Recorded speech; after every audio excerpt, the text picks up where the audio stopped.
Mutton কষা। Hello বন্ধুরা, welcome back to my channel. Yes, আজকে মুখোশ পরে একদম রেডি, কারণ আজকে হলো হ্যাপি হোলি।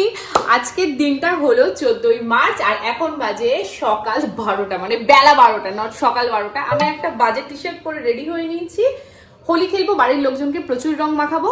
তার আগে চলো হোলি খেলার পরে ঠান্ডাই খেতে হবে। তো প্রথমে একটু ঠান্ডাই বানিয়ে রাখি, কারণ এত রং ঠং মেখে পরে আর বানাতে ইচ্ছা করবে না।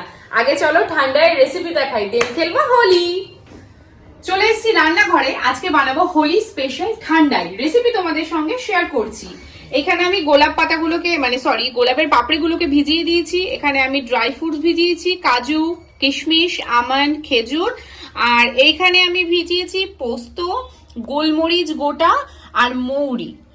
ভালো করে জলের মধ্যে আমরা ভিজিয়ে রেখে দিয়েছি, মোটামুটি তাও 3-4 ঘন্টা আগে। এবার এগুলোকে আমরা ভালোভাবে ব্লেন্ড করে নেব। এই যে আমি মিক্স করে নিয়েছি, এখনো পুরোটা হয়নি কারণ আমাদের ছোট কন্টেনার। এইবার এই লাস্টে যেটুকুনি বাদাম পোস্ত বেঁচে আছে, তার মধ্যে আমরা দুটো পান পাতাও একেবারে পেস্ট করে নেব। আমাদের সব পেস্ট করা একদম রেডি, ঠিক আছে। এইবারে একটুখানি পাত্রে অল্প একটু দুধ নিয়ে আমি এর মধ্যে দিয়ে দেবো একটুখানি কেশর। এই কেশরটাকে ভালো করে এই দুধের সঙ্গে এরকম ভাবে একটু পিষে নেবেন।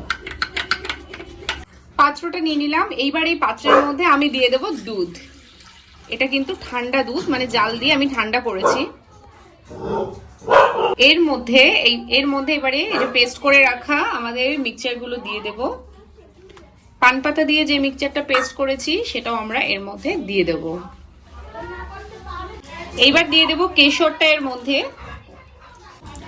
এইবার এর মধ্যে আমরা দেব পরিমাণ অনুযায়ী চিনি। তোমরা সাদা মিষ্টিও ব্যবহার করতে পারো।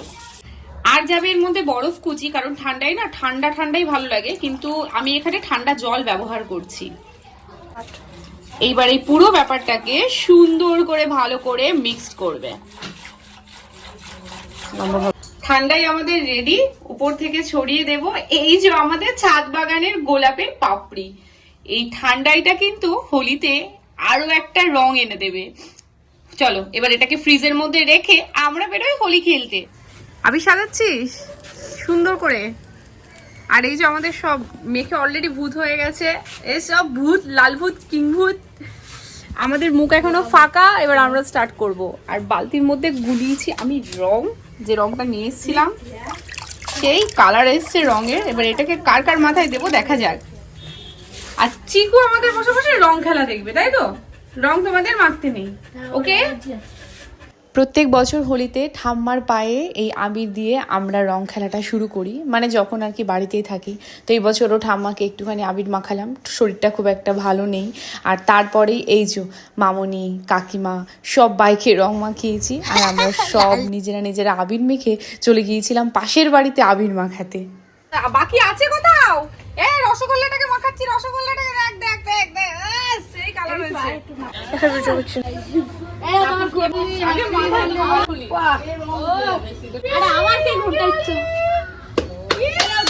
এবার যাচ্ছি কাকার ঘরে মাখাতে জোর করে। দেখো একটু দেওয়া না, কাকে কাচবে? আবার রং মাখবে বলে খালি গায়ে রয়েছে। রংটা মাখবে বলে দেখে যাও খালি গায়ে বসে আছে, কিন্তু ইচ্ছে করে। আমি তো পাই না, ওর বাবারও দিতে।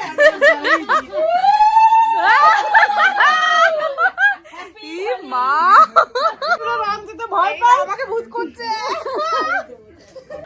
হ্যাঁ সেই হোলি হয়েছে। হ্যাঁ রং ঢং মাখিয়ে এখন নমস্কার করছে। বড় কাকার পর এবার বাবার পালা রং এই তো সব রং খেলবে না। পায়ে দাও পায়ে দাও। আর ভুড়িতে দাও, ভুড়িটা ফাঁকা রয়েছে খালি গায়ে।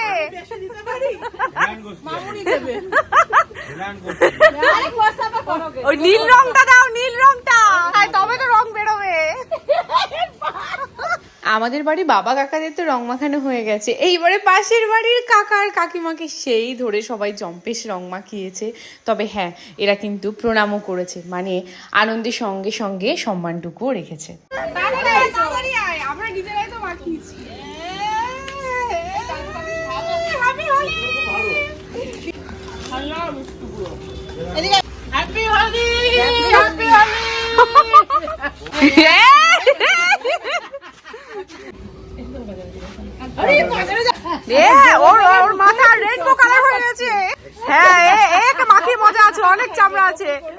রসগোল্লা রসগোল্লা।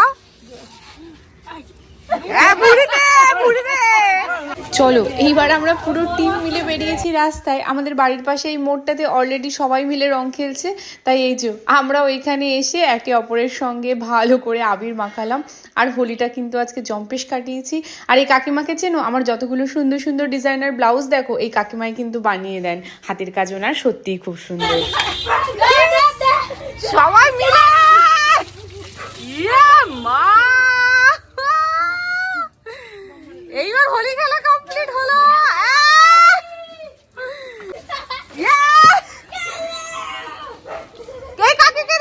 চুড়িদার পুরো ফাঁকা, চুড়িদার শুকনো। সেই দিয়েছে, সেই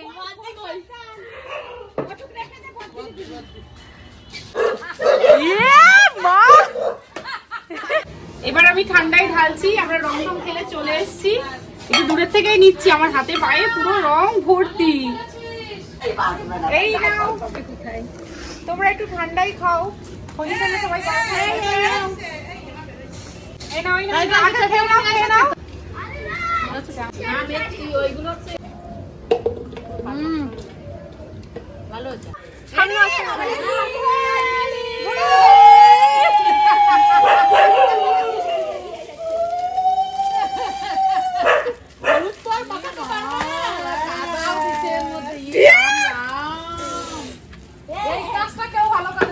ফাইনালি স্নান করে চলে এসেছি।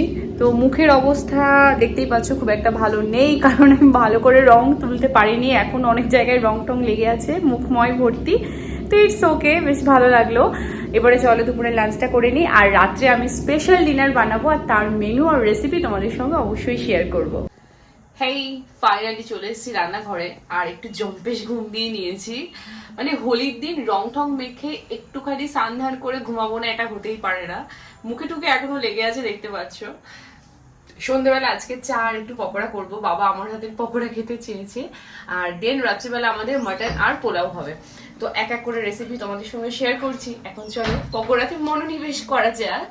এটা আমাদের চিকেন পকোড়ার ব্যাটার, আর এটা মাউনি সুন্দর করে মাখিয়ে দিয়েছে।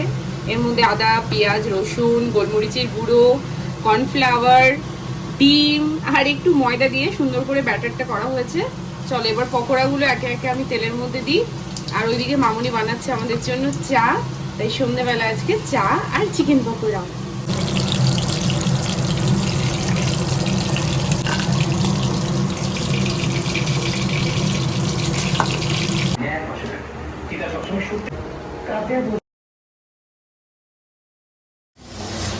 আজকে দুই জায়গায় দুটো বসিয়েছি। বোন তো মাটন খায় না, তাই বোনের জন্য হচ্ছে এখানে একটু চিকেন, আর আমাদের বাড়ির জন্য হচ্ছে মানে আমরা সবাই খাবো মাটন। তো এই যে মাটনের মশলা আমাদের কষানো হয়ে গেছে।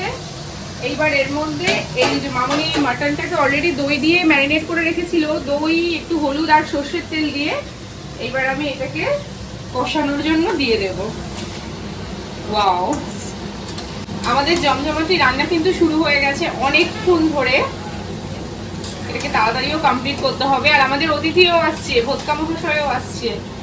আমাদের মাটন কষানো রেডি, আর চিকেনটা হয়ে গেছে। চিকেনটা মামুনি নামিয়ে রেখেছে। এইবার এইটাকে আমি মানে মাটনটাকে প্রেসারে দেবো, আলুগুলোকে দেবো না। আলুগুলো কড়াইতে রেখে শুধু মাটনটাকে একটু প্রেসারে দেবো, তাহলে না মাংসটা একটু সফট হয়।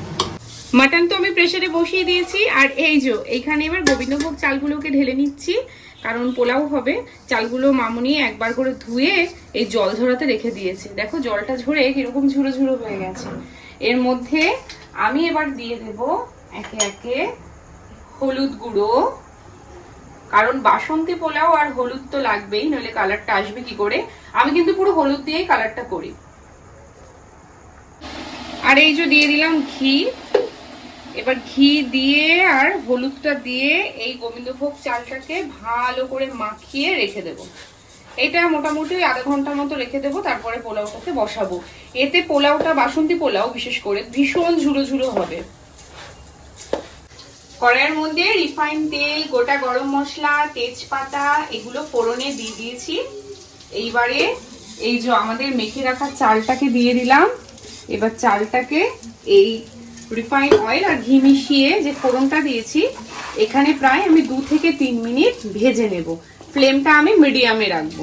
চালটা যদি ভালো করে ভাজো তাহলে দেখবে তোমাদের গোবিন্দভোগের যে চালের পোলাওটা হবে, মানে বাসন্তী পোলাওটা কিন্তু বেশ ঝুরঝুরে হবে। আমাদের প্রেসারের মাংস হয়ে গেছে, ভীষণ সুন্দর সিদ্ধ হয়েছে। মামনি এবার এটাকে আবার কড়াইতে ঢালছে। এইবার আমি আলুগুলোকে আলাদা তুলে রেখে দিয়েছিলাম, এবার আলুগুলো দিয়ে আর 15 মিনিট মতো এটাকে কষাবো, তাহলে আর গরম মশলা দিয়ে নামিয়ে নেবো। এই যে আলুগুলো সব রেখে দিয়েছি, তাহলে আমাদের মাটন একদম রেডি হবে। আর এইদিকে পোলাওয়ের চাল আমার ভাজা হয়ে গেছে। চলো, গরম জল করে রেখে দিয়েছি। আমি এখানে নিয়েছিলাম 3 কাপ চাল।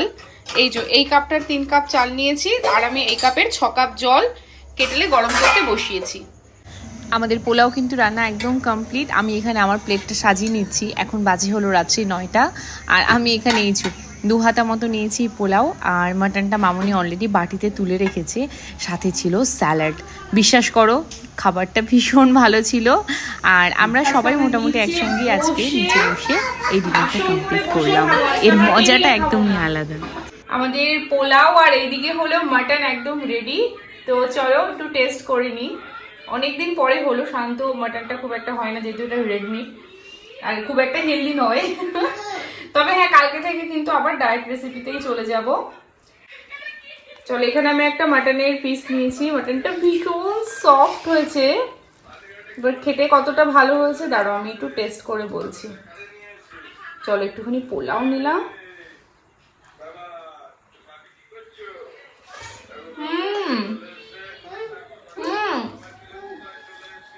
ভালো হয়েছে, ভালো হয়েছে।